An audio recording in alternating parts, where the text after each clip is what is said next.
Sam Dunn's all-new podcast, Caught in a Rant. Available now, exclusively on Patreon.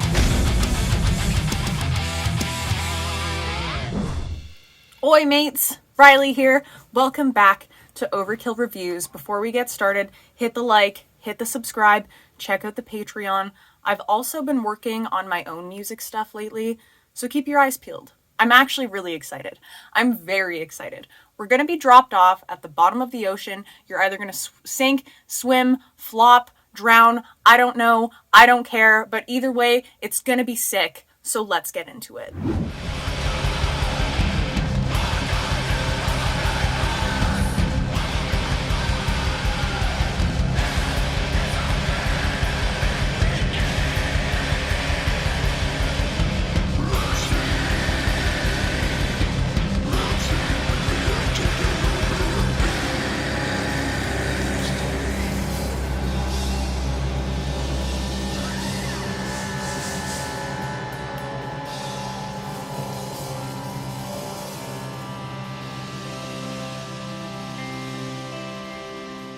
We're talking about AHAB with their new release, The Coral Tombs, out January 13th, 2023 on Napalm Records.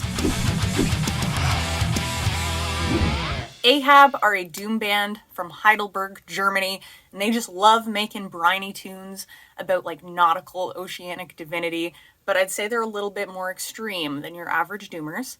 They formed in 2004, composed of Chris Hector on guitar, Daniel Drost on vocals, Cornelius Althammer on drums, I love that name, Stefan Wandernorth on bass. They've got 4 full-length albums, including The Call of the Wretched Seas, which was an absolute beast of a release.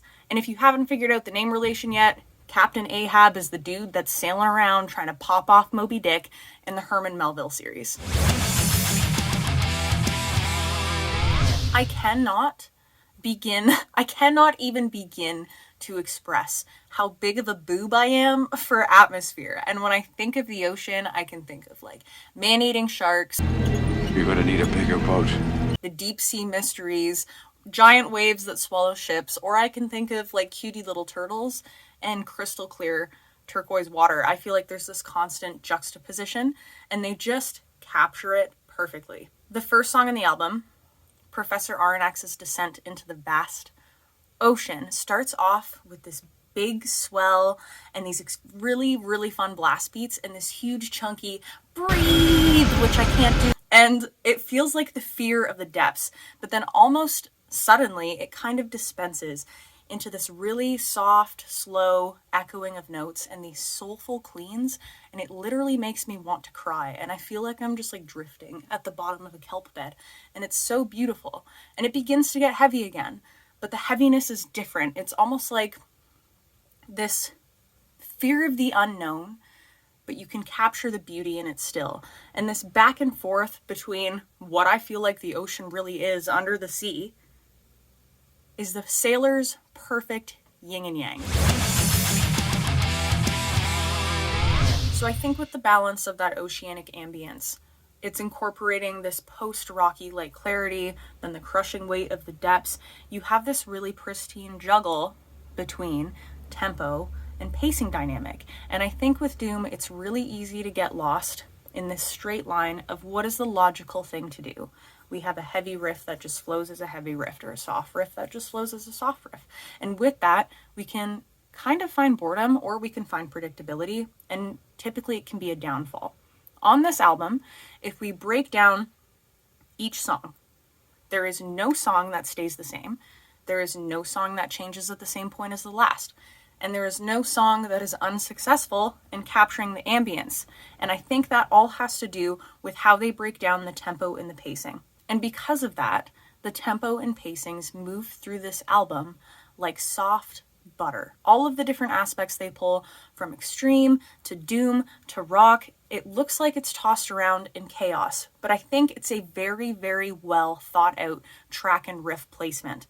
And that which they do it avoids expectation and it creates this natural lifelike flow. And that's super important. If we just had heavy songs meet heavy or heavy riffs meet heavy or soft meet soft, vice versa, it would not have the same power that it emanates. It is like the perfect pacing, and tempo placement. So from a proper songwriting perspective, okay, you've got the secret formula, right? Secret formula. We have like intro, verse, pre-chorus, chorus, verse, pre-chorus, chorus, bridge, chorus, outro. And that's it. That's it. You follow the structure. You could probably write a dog shit song, but if you follow this secret formula, it won't be that bad. Every Visigoth album follows this. Every track on Slayer's Rain and Blood follows this formula, and think of how substantial that fucking record is. It's easy to follow, and it simply just works. Now, from a structural perspective, this album is garbage. It doesn't make any sense. Every song is all over the place, but when you go full force emote and essence, and we say fuck structure, and we throw it out the window, it's harder to execute, especially harder to execute without it even having a few pieces that fall flat. But if you manage to figure it out, you have literal gold. We see this a lot in black metal. Let me think of a good example. Agalloch does this. Structurally, their songs make no fucking sense, but are they all absolute bangers? Yes, they are. Do they speak to my heart? Yes, they do. This album has just nailed the theme, and the language that these artists speak is just bingo. You've got yourself this gargantuan, special, and different album. You've got albums where you can rock them in the car. You got albums where you can listen to them in the gym. You've got albums that you can sing along to. You've got albums where you put them on when you're at a party. And I think the setting for all of those things is very important. And I think that bands or records get thrown out a lot of the time because the setting's not right. This is it's not one of those ones where it's quick to digest. This one would be good with like some candles on. You're listening to it on a vinyl. You're creating your own emotional masterpiece. You're painting. You're writing. You're hanging out. You're just having a nice time where you can digest and listen to all of it. I understand that it could be emotionally draining, as a lot of doom is, but I don't think it should be thrown out because you put it on in the car and you're driving down the 401 in Toronto and you're stuck in traffic and you're like, this is not the vibe. I'm not into it. It is the vibe. It just has to be in reason, in the good spot. So if you don't have the capacity to sink under the sea, I don't think you'll feel it the same. I don't think it'll register the same, and I don't want you to be disappointed. So listen to this when you're in a good spot. Under the sea, under the sea, under the sea, under the sea. So we've talked a lot of big feels here, as I feel like this album's main focus is ambience and theme, right?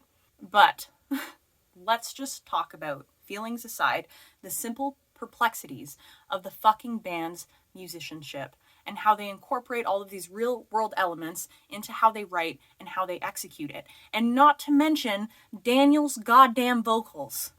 Okay? I mean, come on! His cleans and his low gutturals, I literally can't handle it. What an amazing voice.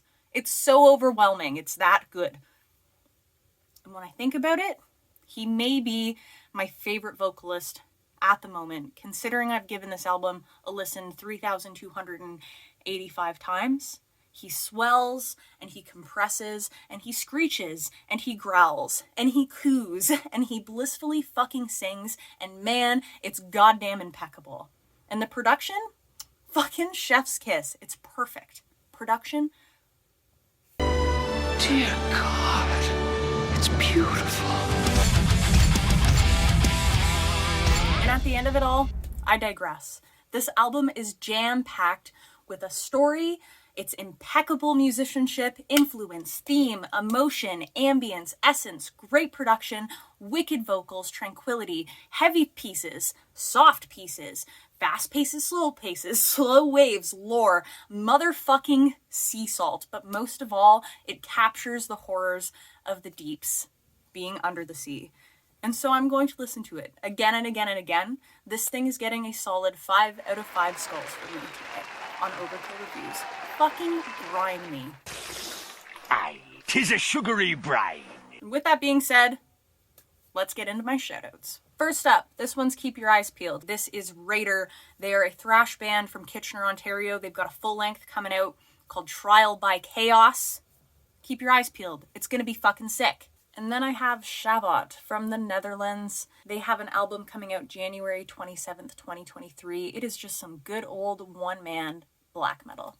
Definitely check it out. Anywho, sail away, sweet sisters. Hope you guys had a nice time. I'll be back. Take it easy.